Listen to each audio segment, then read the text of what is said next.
Já bych si něco udělal. Udělal bych si ký a zabil bych ho. Takže jak vidíte, jsme v rozverné A máme se stále rádi. Mačkáčka. Přátelé, dobrý den. My vás chceme přivítat u třetího videa Exit klubu.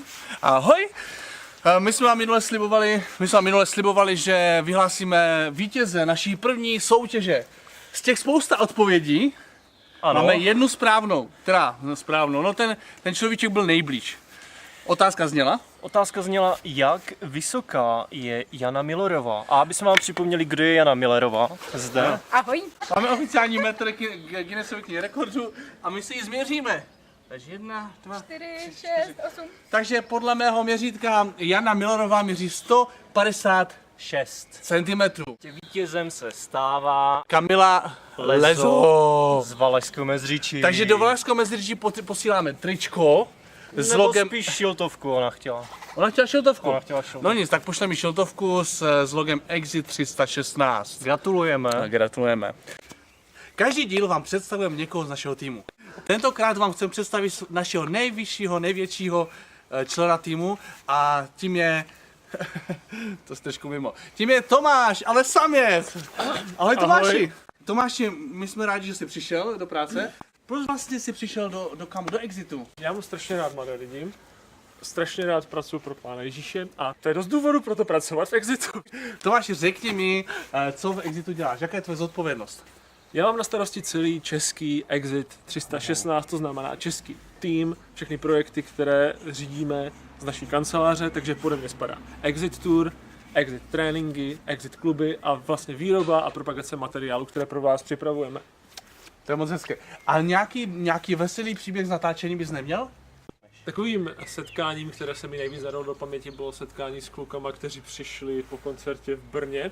Ti kluci byli už celkem opilí, přišli dokonce s politrama v rukou a začali si povídat, jako, jak se máme, co děláme, ty jsi taky jako z těch křesťanů. A jako já říkám, no, že jo, že prostě, on jakože fajn, no tak jako každý má ten svůj životní styl. A nakonec to došlo k tomu, že jsme jim dali Bible a modlili jsme se spolu. Byli to úžasní kluci, takový nejdrsnější chlapi na světě. Byli úžasní v tom, že byli úplně upřímní a vzali si ode mě Bible a nechali mě, abych se tam za ně modlil. Takže jsme tam takhle jako spolu trčeli a já jsem se modlil za to, ať Bůh jakýmkoliv způsobem promluví do jejich života. Wow. A možná bude stát za to, když vám ukážeme fotku. Klik. A další věc, kterou vám dneska chceme říct, je taková pozvánečka. My chceme udělat pro vás takovou party. Takovou party, která vás jako nadchne, která vás prostě nakopne. Nakopne, to je zajímavé slovo, nakopne. A jak se to řekne anglicky, Božo? Anglicky se tomu může říct třeba kick off. Přesně tak, takže vás zveme na Kick Off. No na Kick Offu máme docela dobrou hudební skupinku pozvanou a ano, možná ji znáte. Boža Band bude? Boža Band tam naštěstí nebude, bude tam.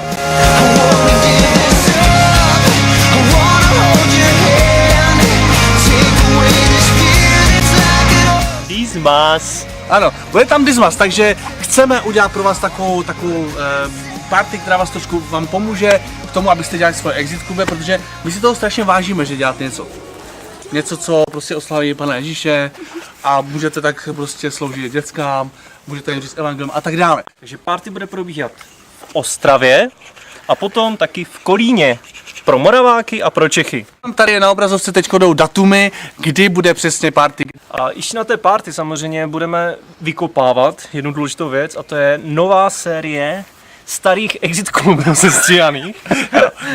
Chceme udělat takovou novinku a sice 10 dílů za sebou, které se stříháme, uprostřed se udělá evangelizační víkendovka a vy to budete moct použít jako tak na ty 2,5 měsíce a takový výborný evangelizační nástroj pro vás, pro vaše kluby, případně pro založení nového klubu.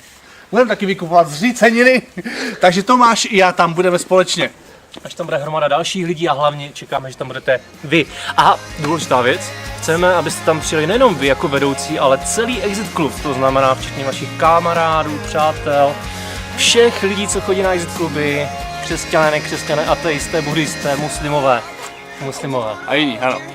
A my se rozloučíme, přátelé, dámy a pánové, klubáci a klubačata. My se těšíme na vás v listopadu, kdy bude kick-off. Ahoj! I was always looking for